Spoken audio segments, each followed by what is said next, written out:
Ramzani by को भी नहीं पता है कि वो किसके लिए तोहफा है और किसके लिए बर्बादी। नमस्कार दोस्तों, स्वागत है आपका आपके अपने चैनल हंग्री स्पिरिट्स में। हंग्री स्पिरिट्स देख रहे हैं सारे दर्शकों का मैं अंजू शर्मा दिल से स्वागत करती हूँ।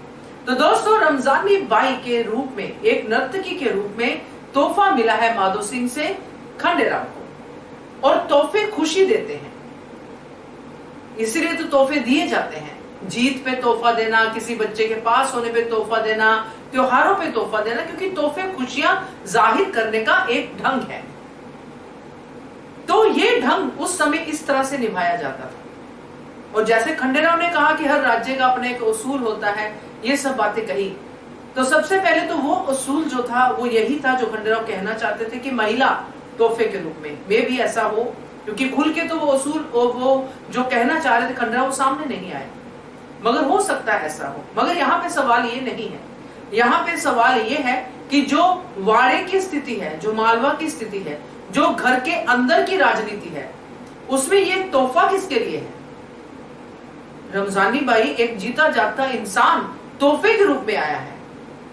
उसको ऐसे तो नहीं हम कह सकते कि उपहार है, चलो स्वीकार कर लेते हैं, रख लेते हैं एक साइड में, एक कमरे में हम रख देते हैं, मगर वो हार्ड मास का पुतला है जिसके अंदर जज्बात भी होंगे, जिसके अंदर खुशी भी होगी, जिसके अंदर गम भी होगा, जिसको चोट भी पहुंचेगी। तो ये जो तोहफा आया है, मैं आपको एक बात इस वीडियो में जरूर बताना चाहूंगी कि असल में ये खंडेराव के लिए तोहफा नहीं है। इस राजनीति जो घर के अंदर चल रही है, ये तोहफा तो किसी और के लिए है।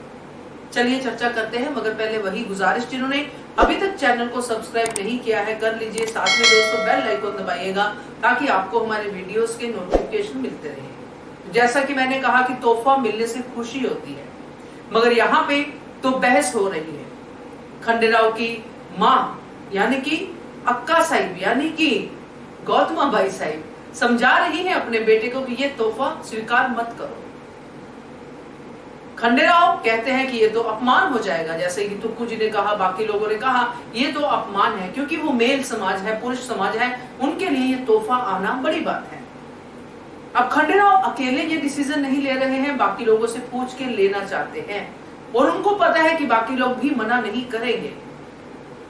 मगर दोस्तों, असल में ये तोहफा किसके फायदे के लिए है आप तो समझ ही गए होंगे। जी हाँ, बिल्कुल, जो इसको स्वीकार करने के लिए सबसे ज्यादा दुहाई दे रही है द्वारका रानी और उनका गैंग यानी कि गुन्नू जी। ये असल में तोहफा तो उन लोगों के लिए है, खंडेराव के लिए तो बर्बादी का है। उसके घर में तो क्लेश है, खंडेराव के घर में, और आगे जो हमने देखा कमिंग अप में तो क्लेश की तरफ ही जा रहा है, घर बर्बाद होने की तरफ ही जा रहा है। मगर जिसको खुशी हुई है वो है धनाजी सरदार, जिन्होंने पहले ही कहा कि देखो हमारे लिए तो इंतजाम हो गया है, नशा हम खंडेराव को दे रहे हैं, ये तोहफा आ रहा है, और देखो कैसे खंडेराव के ऊपर वो हावी हो गया। यहाँ पे ये भी कहूंगी कि रमजानी बाई का आना, एकदम से उसका वहां पे वाड़े में रहना, सब लोगों को इस बात को बहुत ही धैर्य से देखना चाहिए था। खंडेराव पहले से ही ऐसे कैरेक्टर हैं, ऐसा उनका हमने देखा है नेचर की, वो जल्दी जो है गुस्सा कर जाते हैं और फिर वो कर देते हैं जो उनको नहीं करना चाहिए। इसलिए वो उस चीज को ठंडे ठंडे से अगर हैंडल करते तो शायद आगे जाके इसका कुछ और परिणाम होता। मगर दरबार से लेके जहां पे उनका मुख्य कक्ष में तोहफा एक्सेप्ट हुआ था, रमजानी बाई की चर्चा हुई और उनके कक्ष तक रमजानी बाई की ही चर्चा चलती रही, और खंडेराव आपे से बाहर हो गए। और खंडेराव को गुस्सा आना, उनका वो सब होना, अहिल्या देवी का रोना, ये सब क्या है, ये तोहफा का तो नहीं असर हो सकता। तो दूसरी तरफ जहां पे पार्टी हो रही होगी, वाह वाह हमने जो काम इतने दिनों से कर नहीं पाए अब हो रहा है, तो ये तो तोहफा तो असल में ये हमारे लिए है।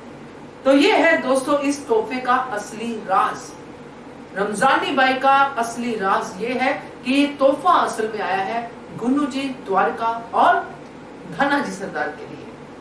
क्या कहते हो आप इसके बारे में, कमेंट करके बताइए। देखते रहिए channel hungry spirits. Thank you so much. Subscribe to our channel by clicking the subscribe button.